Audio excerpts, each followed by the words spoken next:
Saya 2019 itu termasuk yang setuju, Pak. Kalau ada orang memilih golput, gitu. Kan golput itu pilihan, Pak. Hak.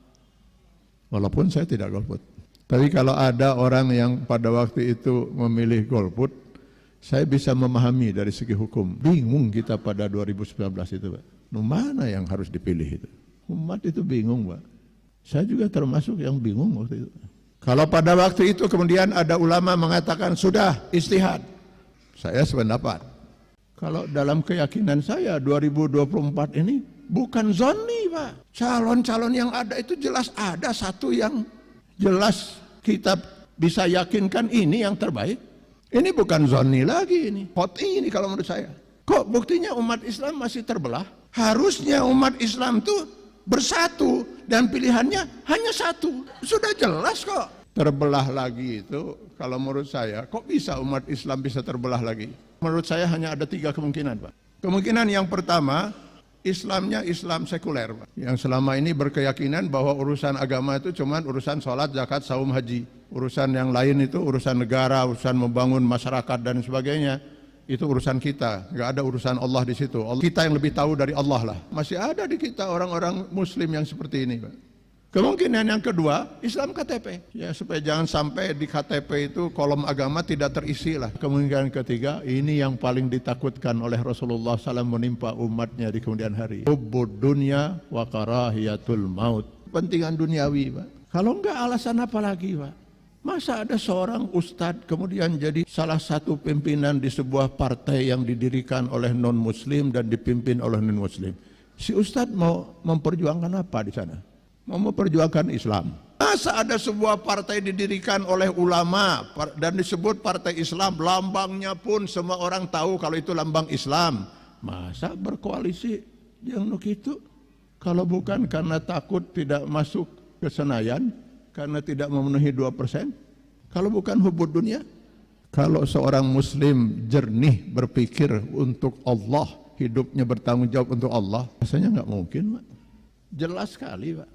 Karena itu saya ingin menyatakan itu ya, supaya jangan sampai nanti ada yang mencurigai saya lagi. Saya ini tidak mewakili ormas Islam tertentu, Pak. Saya bukan dari orang Nahdlatul Ulama, bukan juga dari Muhammadiyah, bukan juga dari Persis, bukan dari Wasiliyah, bukan dari mana-mana. Saya hanya kebetulan menjadi ketua umum dari sebuah forum ulama umat Indonesia dan ketua umum ANAS. Saya bukan dari ormas Islam tertentu. Saya seorang muslim. Ia tidak ada hubungan sama sekali dengan partai manapun yang ada di negeri ini, Pak. Dan saya tidak pernah masuk satu partai manapun. Gitu. Bukan karena tidak laku, Pak. Alhamdulillah, seingat saya ada 5 partai yang pernah mengajak saya. Saya menolaknya. Saya tidak mewakili partai manapun. Saya murni sebagai seorang muslim berkewajiban untuk amar ma'ruf nahil munkar, untuk tawasau bil haq. Terserah kepada umat Islam mau mengikuti atau tidak. Paling tidak saya sudah menyampaikan apa yang menjadi kewajiban saya untuk saya sampaikan. Selamat dunia dan akhirat, ini soal pilih memilih. Tanggal 14 Februari nanti jangan pernah memilih golput. Haram golput, saya yakin itu. Kenapa? Jelas ada yang perlu dipilih. Jelas ada yang terbaik. Kalau kita kemudian tidak memilih, artinya kita memberikan peluang untuk yang tidak baik terpilih. Itu sebabnya saya berani mengatakan itu haram. Datang ke TPS, ucapkan Bismillahirrahmanirrahim, coblos 1. Kenapa ini? Saya pertegas lagi ya. Coblos 1, wajib memilih 1. Sebab kalau nanti Bapak Ibu kemudian memilih mencoblos 2 atau 3, maka suara Bapak dan Ibu akan dinyatakan tidak sah. Supaya suara Ibu Bapak itu sah, wajib memilih 1. Assalamualaikum warahmatullahi wabarakatuh.